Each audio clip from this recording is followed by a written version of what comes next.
I've always been fond of dollhouses. They've always been more than just toys to me. I could be who I wanted, and I could unbecome who I was. I had 3 dollhouses, and this was the first one. Mr. Mar, Mr. Ferdinand, thank you po. It's been a pleasure having you tonight. No, the pleasure is all ours. Dinner was amazing. Oh, thank you po. It was, as always. Sayang lang, wala si Fernando ngayon. Pasensyahan niyo na po yun. Alam niyo naman, bear is work. Pero sa susunod, I'm going to make sure na nandito na sa susunod natin na dinner. Ah, yes. Understandable. Oh, we're gonna get going now. Good night. Eh, sure. It's kind of late na rin kasi. Ingat kayo mga on the way home. Thank you again. Mac, sige po, ingat po. Lala, good night. O sige, good night na. Ingat kayo ah. Bye-bye. Thank you. Lala, ano nga, linisin mo yung mga pinagkainan. Ano ba yan? Napakawalang kwenta naman eh. After naman kumain, ako na lang palagi. Ano ba? Marami pa akong gagawin eh. Lala, wala akong pake. Gusto ko maglinis ka doon. Ngayon na. At sabihin mo sa magaling mong kapatid ha, na mag-ayos-ayos naman. Lagi na lang. Darating na yung napakagaling mo ring tatay. That's my mother. Lovely, isn't she? Ito na.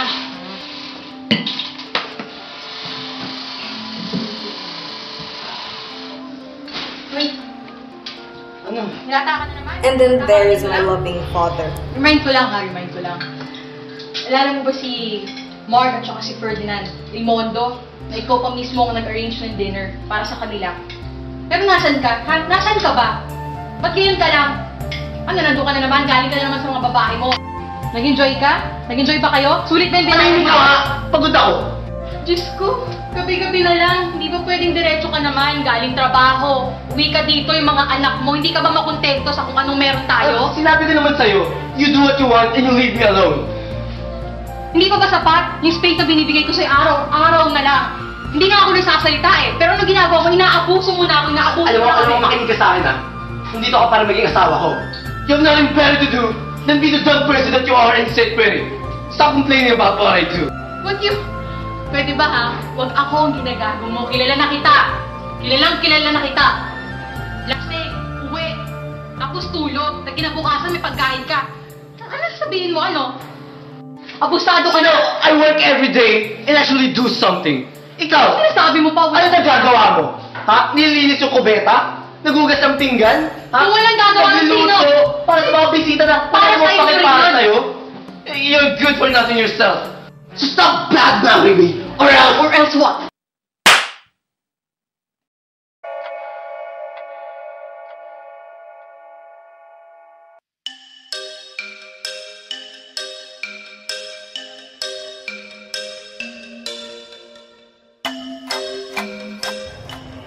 And then here's my younger brother. He's lucky. He's in love with this girl named Jane, Mary Jane. They're probably going to end up like our parents, but only better. Perfect family. When you walk away is when we really play. You don't hear me when I say, Mom, please wake up. Dad's with a slut, and your son is smoking cannabis. No one ever listens, this wallpaper glistens. Don't let them see what goes down in the kitchen. C-O-L-L-H-O-U-S-E. I see things that nobody else sees. C-O-L-L-H-O-U-S-E. I see things that nobody else sees. She looked at me the morning after. I knew she knew what happened the night before, and the night before that, and the night before that, and also the other nights.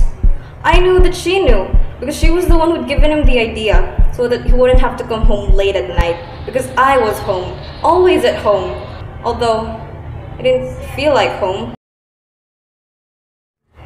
This is what went on inside our house, my first dollhouse.